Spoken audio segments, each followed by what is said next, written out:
Prime Minister KP Sharma Oli continues to find himself cornered from all quarters as the Premier's modus operandi was flayed at the all-party meeting called by the Prime Minister himself. The all-party meeting was called amid rising internal bickering in the ruling party, coupled with recent street protests launched against the government to seek support and sympathy. However, the participants did not mince their words in holding the Prime Minister responsible for the present state of affairs. Good morning, I'm Sarah Sapsanama and these are the headlines of the hour.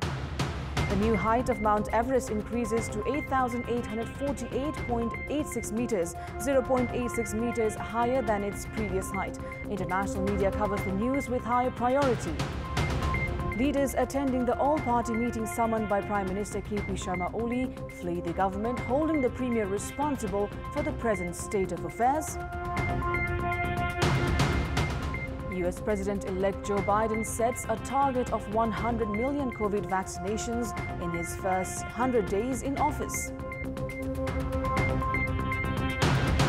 And Juventus crushed Spanish giants Barcelona 3-0 in the Champions League. The much-touted clash between Messi and Ronaldo sees a brace by the Portuguese striker. The new height of the world's highest peak, Mount Everest, has been maintained at 8,848.86 meters or 29,032 feet. The height measured separately by Nepal and China was jointly made public yesterday. It took Nepal 2 years to measure the height of Mount Everest. China also measured the height from the northern region after Nepal mobilized 4 technical teams under the Department of Survey for the task. The agreement to jointly announce the new height of Mount Everest was made during Chinese President Xi Jinping's visit to Nepal last year. In a virtual program held in the presence of Foreign Minister Pradeep Gewali and his Chinese counterpart Wang Yi, the new height of Mount Everest was revealed today. Earlier in 1955, the measurement carried out by India had formally determined the elevation of Mount Everest as 8,848 meters. The height of Mount Everest has been measured 11 times before giving different results. By measuring the height of the world's highest peak for the first time using its own resources, Nepal has given the message that it has adequate manpower and technology to carry out such measuring. There was no doubt that Mount Everest is the highest peak in the world. However, there was confusion when the United States declared the height to be 8,850 meters 22 years ago, while China had claimed the height to be 8,844 meters 16 years ago. Since Mount Everest lies on its border with Nepal, China decided to remeasure the height of Mount Everest, which now officially stands at 8,848.86 meters or 29,032 feet, clearing the dilemma. A team of 4 technicians from the Department of Survey scaled the highest peak and spent 1 hour and 16 minutes on the summit to collect necessary data.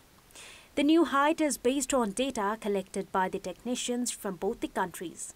Along with Nepal, China has called the event a historic achievement.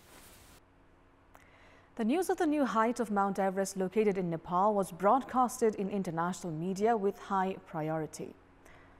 BBC published the news with priorities stating that the height of Mount Everest has increased by almost a meter. Meanwhile, CNN wrote that Nepal and China have jointly announced the new height of Mount Everest, finally after resolving a long dispute. Likewise, Al Jazeera mentioned that Nepal and China jointly announced the new height of the world's highest peak. Chinese state newspaper Global Times wrote that China and Nepal jointly announced the new height of Mount Chomolungma. The news of the new height of Mount Everest has also gained major attention in the Indian media. Wikipedia, an important platform for information, has also updated the new official height of Mount Everest as 8,848.86 meters or 29,032 feet. Moving on, Prime Minister KP Sharma Oli, who has been mired in the party's internal dispute, was flayed at the all-party meeting yesterday.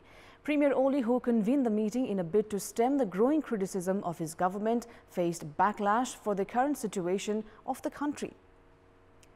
Prime Minister Oli found himself tongue-tied at the all-party meeting, which was called to discuss the contemporary political developments and to garner political support and sympathy amid increasing protests from all quarters, the COVID-19 pandemic and economic crisis. The meeting was considered as an attempt to divert the looming crisis due to the power struggle of the ruling Nepal Communist Party. However, the participating leaders from the opposition parties viewed that the dissatisfaction seen in the streets is due to the government's failure in controlling the pandemic and the sluggishness in service delivery. The opposition parties alleged the government of overlooking the constitutional provisions and urged the government to convene the session of the federal parliament at the earliest. They came down heavily on the government for not taking effective steps to control the COVID-19 pandemic and also criticized Prime Minister Oli for harboring corruption. The opposition parties argued that the regression seen in the streets would automatically weaken if the government functions in a democratic manner. Executive Chairman of the ruling party Pushpakamal Dahal, meanwhile, did not comment on any issues. In his response, Premier Oli stated that he would take the issues raised by the opposition parties seriously.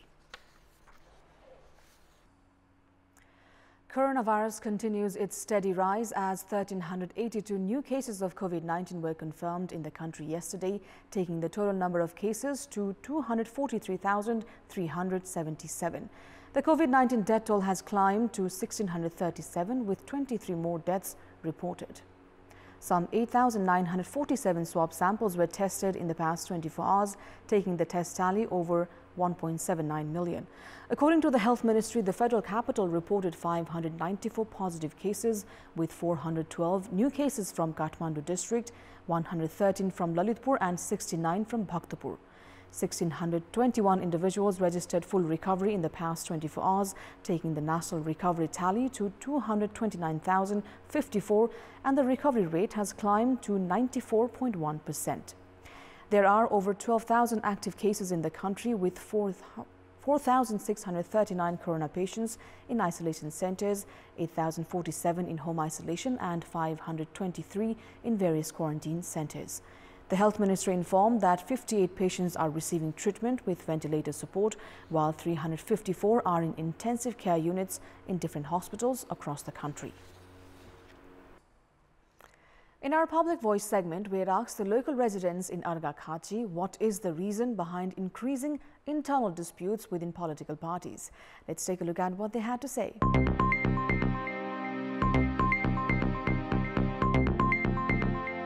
पद पैसा र सत्ताको बारे नि बाहेक अरु केही पनि होइन। हामी हाम्रो नाता गोता कसरी अगाडि बढाम, आफ्नो मान्छे कसरी अगाडि पारम, के गरम भन्ने कुरामा वाद विवाद भइरहेको छ। सत्तामा जान नपाउनुको कारणले आफ्नो भागभण्डा नमिल्नुको कारण र सत्तामा आफ्नो मान्छे आफ्नो यो हो भन्ने र लुछेचुडाको कारणले नै यो अहिलेको यस्तो महान परिस्थिति आयो। दलहरुलाई चाहिँ विभिन्न शक्ति केन्द्रहरुले सञ्चालन गर्ने जुन प्रवृत्तिहरु चाहिँ अगाडि बढेको छ, यसले गर्दाखेरि राजनीतिक दलहरु चाहिँ कमजोर बन्ने र राजनीतिक दलहरुमा चाहिँ मनमुटावहरु चाहिँ बढ्ने।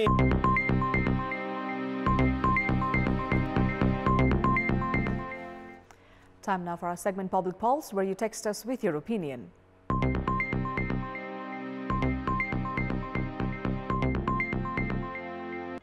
The question is, what is the reason behind CTE-VT providing affiliations without consulting the regulatory body? Your options are A, political pressure, B, financial irregularity, and C, ignorant trend. The voting is on. Type NEWS, select your option A, B or C and send it to 34001 to share your opinion with us. That's all for the moment. Thank you for watching. Have a great day ahead.